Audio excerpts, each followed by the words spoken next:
Okay, so for those of you that don't know me, I'm Adam Lieutenant, their teacher for the last 4 years. So I'm not going to give too much of an introduction because they've already got their own thing planned. What's that? That's my dad, sorry. Oh, good deal. So not a huge deal for me, just that this is really the culmination of not just this year's working experience, but really 4 years of working experience. With that, you guys got your own introduction. I'll get out of the way. You gotta press the keyboard first, so otherwise it'll play a video again. All right, welcome to the EDD 2025 presentation. Again, because it's gotta give you information. EDD is Engineering, Design, and Development. It's a year-long class where we're tasked with finding a problem and coming up with a solution that's not only convenient but also accessible. And it implements all of the courses that we've taken through all 4 years, which will be the next slide. All right, the first year is Introduction to Engineering and Design. Second year is usually digital electronics. Third year is computer integrated manufacturing. Fourth year is engineering, design, and development, which is this class. Makerspace was also an optional engineering class that focuses on more of a designing aspect, using different tools such as the laser cutter, the 3D printer, and the Shaper Origin, which is sort of new. But enough with the introduction. So we are the Pez Mini Fridge, also PASS, which is our last names combined.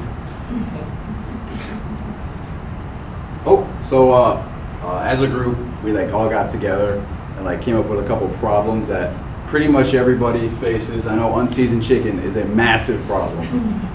Minty mouth after brushing teeth, especially when you go drink orange juice.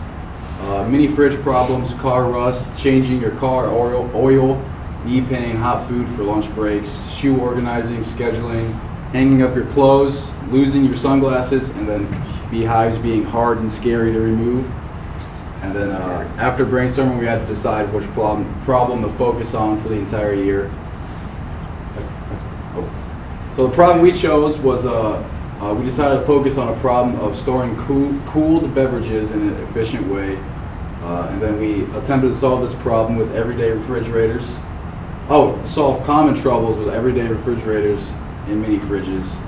That includes wasted space, consistent food and drink temperatures, and being visually and functionally sound. All right, this was our Gantt chart. That the top one is the one we started at the beginning of the year, the first semester, and then this is our finished one. Gantt chart is a sort of schedule that shows how much progress we've made over a set amount of time.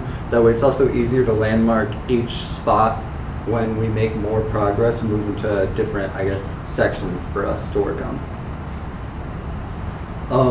So first we started with the survey. We sent out a survey to find the opinions of different people over what they felt would be a problem with mini fridges. We took all the results from this and made a general analysis of all the information just to get our data. So our survey results showed that a vast majority of people would like a customizable and more appealing mini fridge than not. And a large majority stores food and drinks, but most of this majority stores only drinks. It also shows that a lot of people have unused space in a mini fridge, and that vacant space could cause future problems. And then with that, it's also accessibility, including crouching, bending, and any way to get into it, which could lead to more problems in the future. Some problems that a mini fridge has are water leaks, ice buildups, poor sealing, and as you said before, bending down to access it. And food and drinks can possibly cross-contaminate. These are the problems that we attempt to solve in our improved mini fridge design. Some advantages of mini fridges include clear refrigerator space, makes it easy for guests to grab a quick beverage, temperature adjustments, smaller for different placement, saves electricity and space. These aspects are what we wish to apply to our final design. Some constraints that we came up with before beginning our creation is it cannot be over 4 feet tall, must fit at least 12 fluid ounce pop cans, must be compact and easily usable. Lifting of the head must actuate can feeding mechanism. Cans must rotate themselves, easy accessible loading, and holding 12 cans total. We took inspiration from Pez dispensers. They feature an easy way to access the product and hold many items in a compact space. We also look to feature the useful aspects of Pez dispensers and stay away from the disadvantages. At the bottom we have a giant shoe dispenser and then a giant Pez dispenser made from 3D printing. So some of the mechanism ideas we had were like a normal Pez dispenser, like with the spring, plate dispenser, which is like if you go to like a buffet, you know how the plates like rise up as you grab one, something like that. And then a sprocket mechanism, which is, we'll get into that.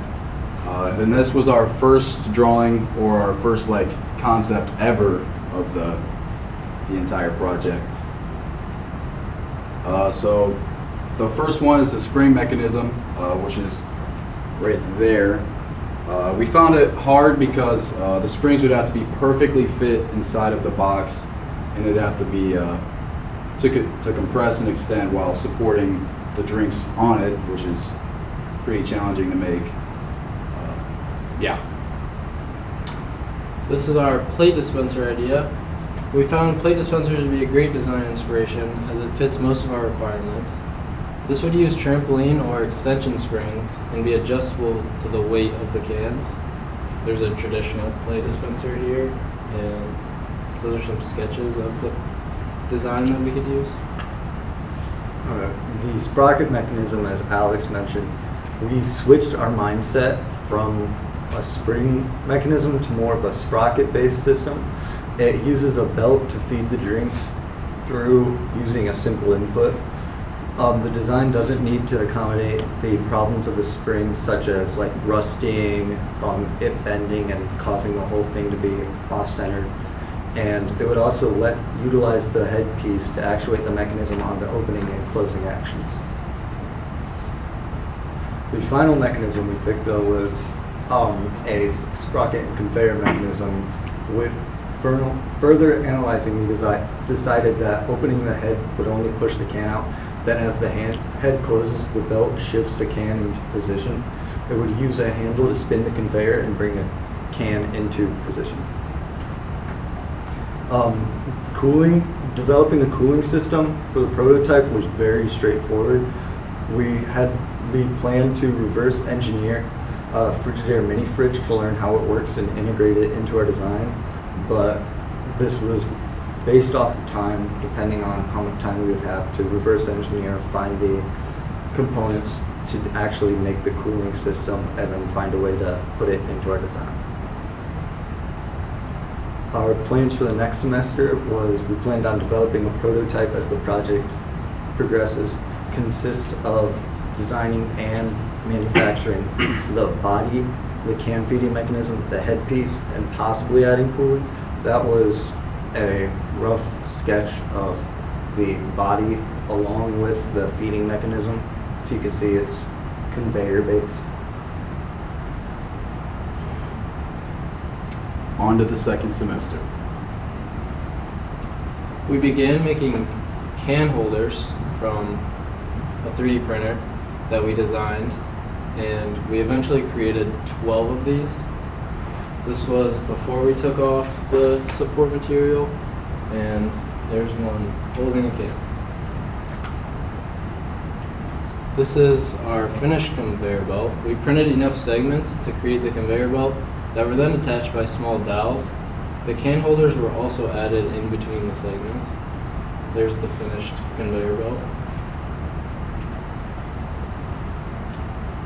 Then we 3D modeled and printed 4 sprockets to rotate our conveyor belt. A wooden dowel holds each of them in place, and 2 sprockets went on each dowel. The sprockets are just under the conveyor belt. And for building this box right here, it's not the prettiest, but 4 of the 3 panels were used a handsaw to trim them to size. They're just like a piece of wood like this, as you can see. And then for the door, we cut it on a laser, which is like an actual laser that cut the box like this. And then for finishing the box, we taped together the wood for a non-permanent solution, and we just didn't get to like screwing it all together like we were planning on. And then we drilled holes for the dowels to go through that would eventually just spin the whole mechanism around. All right, for the toppers, these were sort of characters, heads, and any sort of pop culture reference attached to the feed mechanism. This would add more appeal and customization to the whole apparatus. A few concepts we originally had were like Dr. Doom's mask, Omni-Man, Sackboy, Super Meat Boy, Steve from Minecraft, and then we eventually went with Batman. The creation of the headpiece, we used cardboard to form the shape of the head. Then duct tape was used to hold its shape. The character face will then be hot glued onto this piece. Final design for the face. We picked Batman because he is honestly really cool and totally not Bruce Wayne. We cut and dyed an image onto the plastic and put a slight bend into it with a piece of wood. Then we glued it to the cardboard head. We used a process called dye sublimation to put the image on the plastic. It involves transferring an image into a surface using heat and compression, creating a permanent and more vibrant image. And to mount the head on the box, we extended the box up with more pieces of wood, and then we drilled holes in it that the dowels would go through. This would serve as the rotation mechanism that would allow the head to go up and down for the Pez-like system, and then as the head rises up, it slowly pushes out the can, so make it easier to grab. This was one of the last steps. We 3D modeled a T-style handle that turns the conveyor belt into position. This was then connected to the top dowel rod.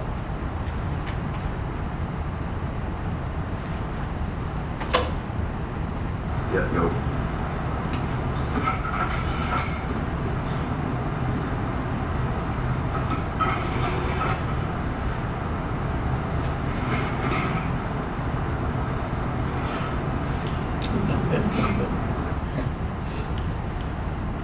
Yeah, no.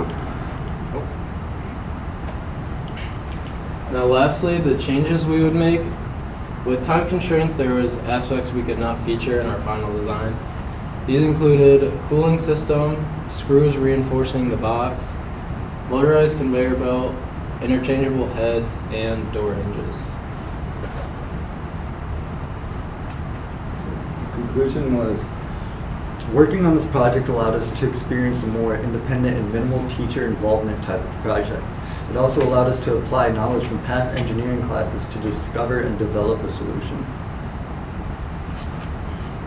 We'd like to do thank yous. We'd like to thank Mr. Kenya for letting us use the LGI and for providing us with the PLTW, letting our schools as integrated. Mr. Lieutenant for being our teacher for 4 years. It's going strong, that's for Putting up sure. with us. And then my PLTW, the curriculum we use for the engineering classes, it let us find better sources to research this project in order to find different solutions rather than what was just in the textbook. All right, any questions? We need to see Reggie's now. Give a demonstration. Shall I? So you load the can. I should have left the can out here. I'll do that. So you get your can. Don't worry. I don't condone the caffeine. It was probably that guy that brought it on here. So you take your can, and you open your door. You load it in there. And then you go cycle through the cans till you get to that one. Lift up the head. So roll it out. Is that sweet or not? Oh, shoot that up. It gets caught a little bit. It's not foolproof. Nobody saw that. It's not foolproof. So what are the hardest challenges if you take this to product? What are the things that you definitely know have been the hardest next steps to get everything working? I see what you didn't get done, but what are some of those problems you wish you could solve? I would probably say trying to not only integrate all that extra stuff we're gonna add, but also trying to keep the compact design rather than just building a little mini fridge on top of a mini fridge instead, just making a taller mini fridge. But also trying to keep it compact, trying to keep it, flawless, trying to make it where if we were to branch out, make more like this, there'd be more room for customization. And the idea of it was like kind of like Pez dispensers. They don't got to change the product. They just change whatever's popular at the time. They just change the head on it. So with this, it'd be you try to make it where buy it once, it lasts as long as possible. The only difference is now you gotta put a new head on because your friends are coming over and you want them to think you're cool. Anything else?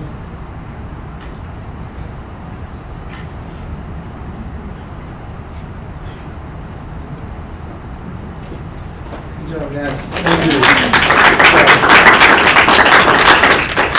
And again, after everything's said and done, they'll be able to come up and take it. Yes. Right? Cooper, were you going to stop what you're doing between, or are you just going to continue? I'll just continue. Okay. I got enough storage, hopefully.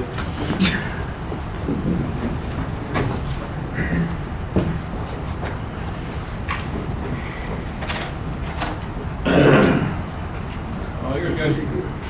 Our group is called ACGC. It's a combination of both our first and last initials.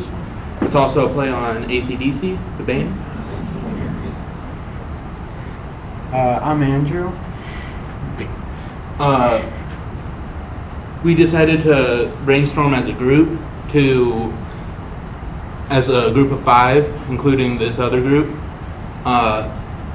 to get as many ideas in the air as possible, just so we could decide what problem was the best to pursue.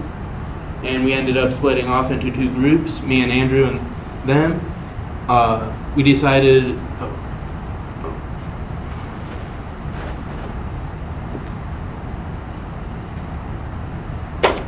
on going with headlights blinding you as you drive.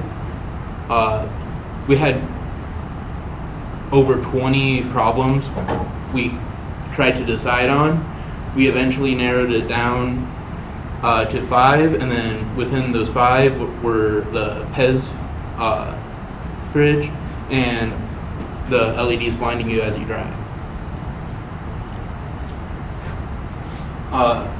We thought this was a good problem because we found it very relatable through the group, and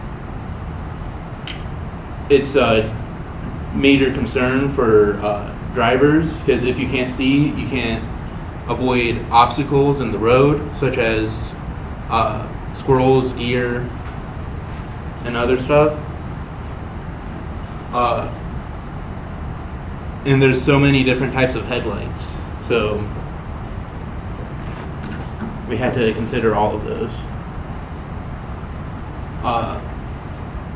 As we started researching it, we found that there were 3 main solutions. Cleaning your windshield and your headlights so the light didn't disperse as much. Lining your headlights, which is, since there's no law to regulate car manufacturers to align their headlights upon manufacturing, you usually have to do it after the fact, but many people are not aware of that. And a properly aligned headlight will be slightly angled down while still projecting the light as far as it can, so it's not in the eyes of other drivers, but you can still see a good distance ahead. And then the main one we found was glare-proof glasses, which allowed you to not be as affected by the LEDs glaring in your eyes.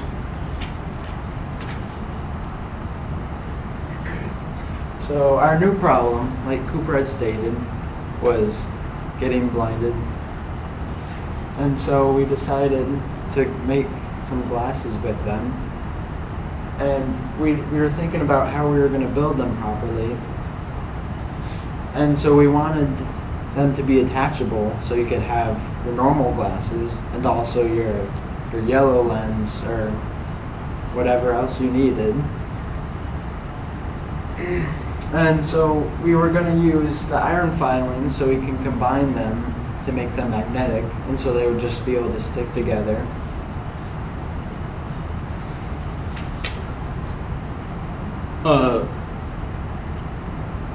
We surveyed people around the school that we mostly surveyed people above the age of 16, so sophomores and juniors and seniors.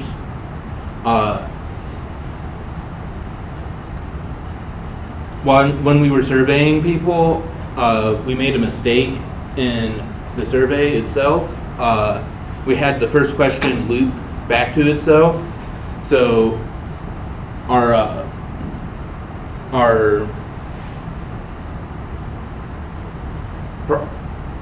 problem was the survey was not as accurate as we would like it to be, due to people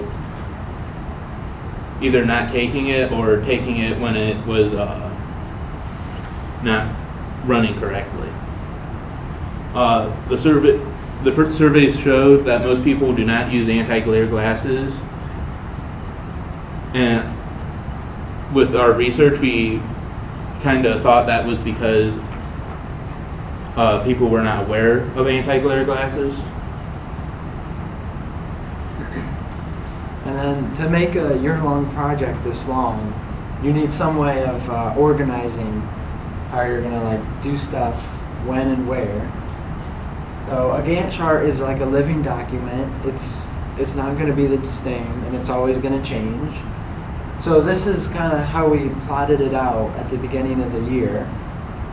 And it's not the same as when we first started. Some things took longer and some things we finished quicker. Although this was necessary for making a year-long project. Specifically, the prototyping took longer than we would want.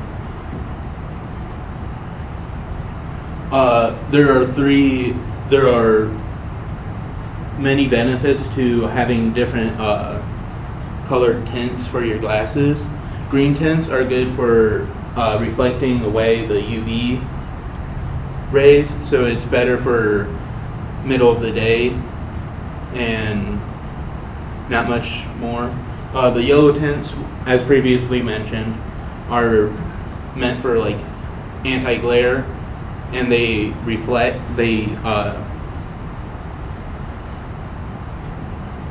defer the blue light from LEDs to yellow, so it transfers the intensity of the blue, which is bad for sleep and other stuff. The red tint is similar to the yellow tint, but it's better for the snow because it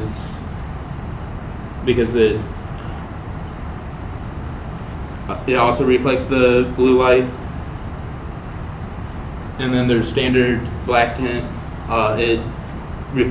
It dims all of the colors.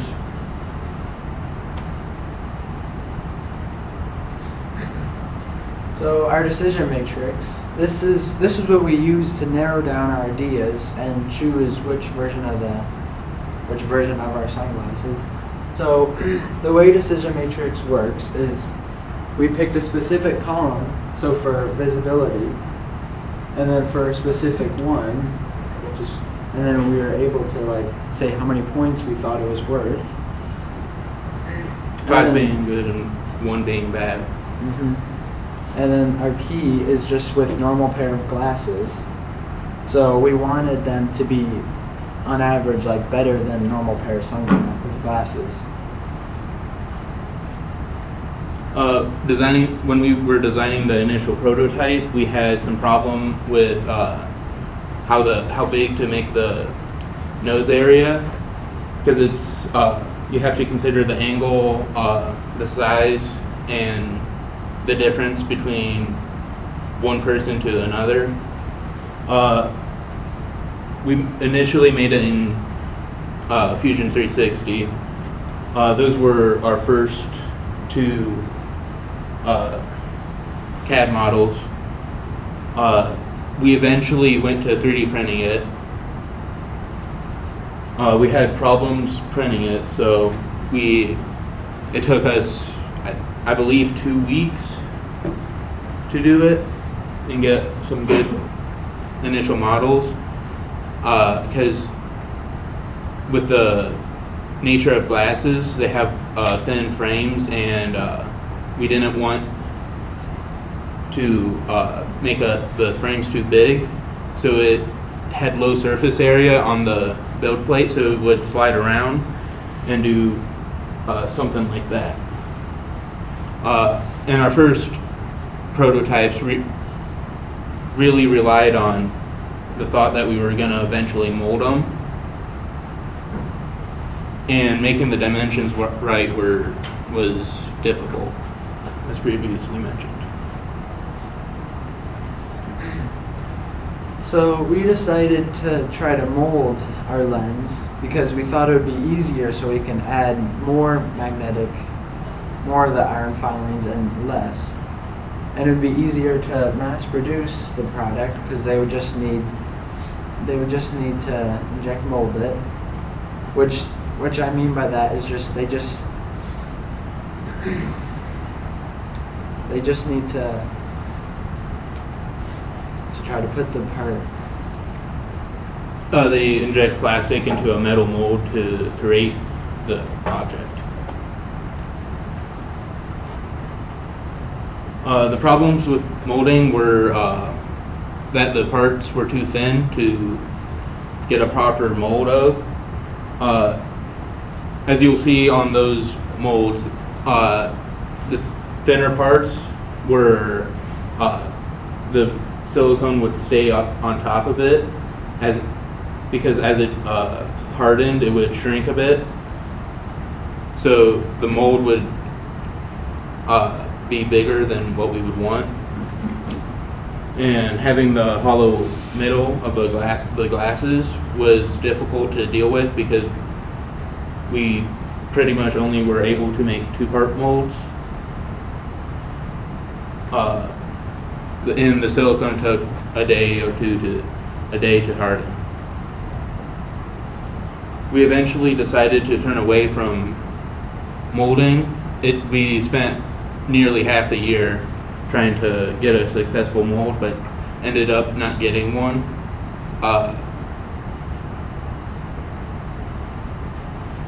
Plus, we had the deadline was approaching, so we had to just try to get something to show for the whole year.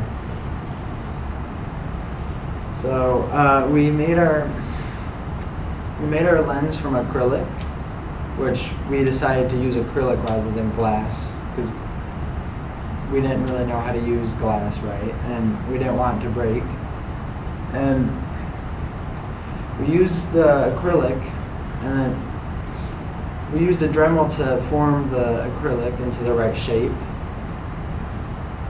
And then to make the lens the right color, we use the dye sublimation process that they previously has mentioned. Which dye sublimation is just kind of like they said, it's heat transfer from one object to another. And we use this process so we could get yellow light, yellow lenses, blue lenses, and all that. And dye sublimation, it helped us make our lens more efficiently rather than like painting them, for example. We added the iron filings with super glue to the edge of the lens so they would magnetize to the frame. We ended up creating 3 different lenses and 2 different frames. one of them was a clip-on frame and the other one was a standard frame. The standard frame we did not end up putting the arms onto because we just ran out of time. The frames do not have enough magnetic power to hold on to the lenses. So they don't work as well as we'd like to. They work sometimes.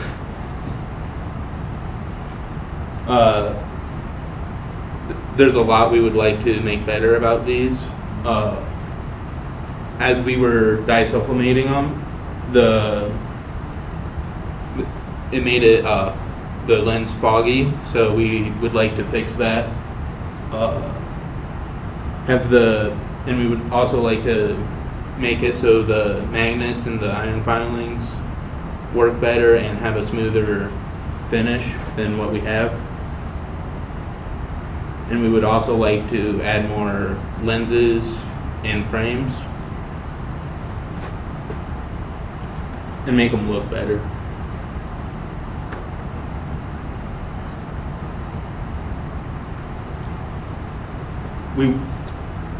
We weren't able to make them work as well as we'd hope.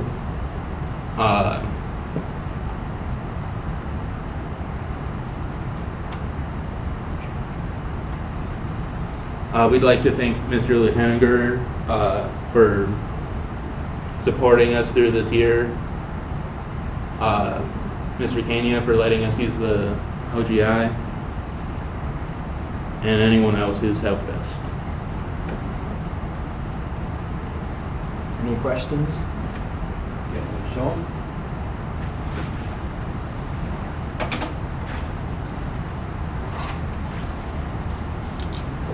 This was our standard frame.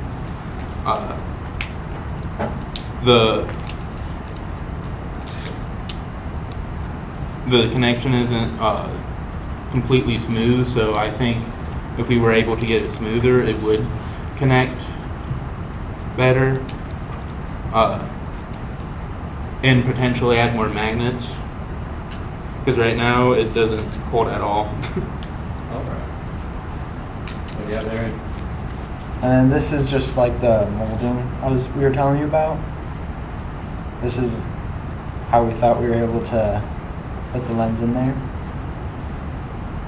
You guys are going to pick the toughest part of your. Trying to figure out how molding works for the stuff. Any more questions? Did you guys look into to see if like eye doctors actually sell something like that? I looked into it. I looked from like where they manufactured them, because I know most eye doctors will upcharge, so they get some profit. The lowest I could see could find a custom lens was for $50, and I did not want to spend that much on a school project. I couldn't hear. What is that in your hand there? This is the silicone.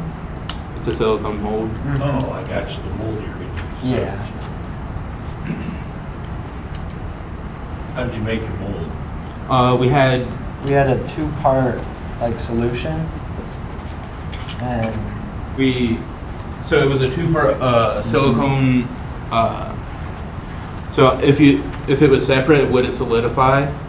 And then when you mixed them, you had 15 minutes to pour it, and then it would completely dry within 24 hours. And we would put it into something like just a box with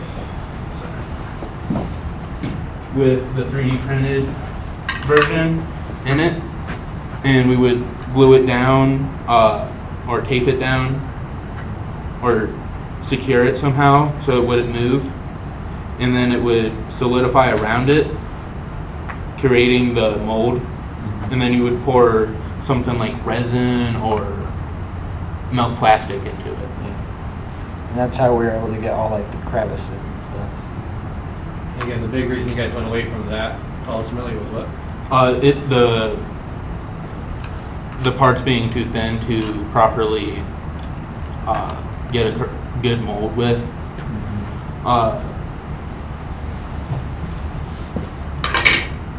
On this one, it's really obvious that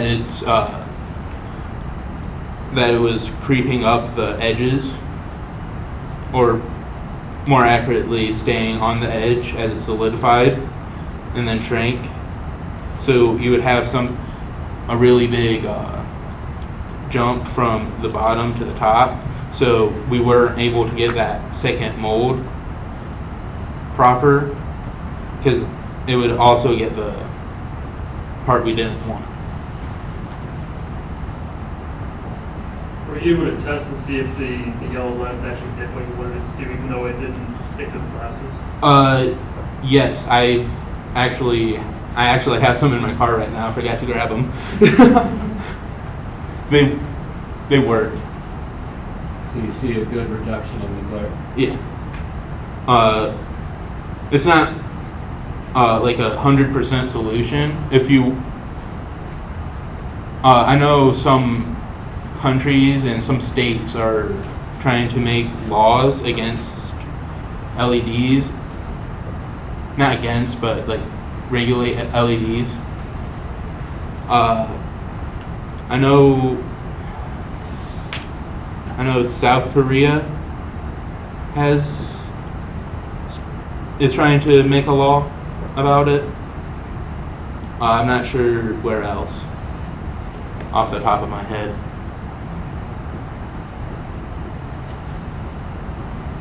Any more questions? What do you think your favorite part of the process was, like looking at your Gantt chart? What do you think your favorite part was? Each one of you can be separate. Yeah, absolutely. Probably the designing, because it was fun to try to make it adjustable while still not being too restricted. Andrew, what about you? I think I enjoyed like testing when we were building the frame, just seeing if it would work or not.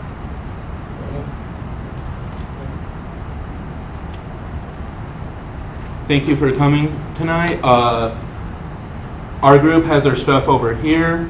Their group has their stuff over there. If you would like to come up and see it, please do so.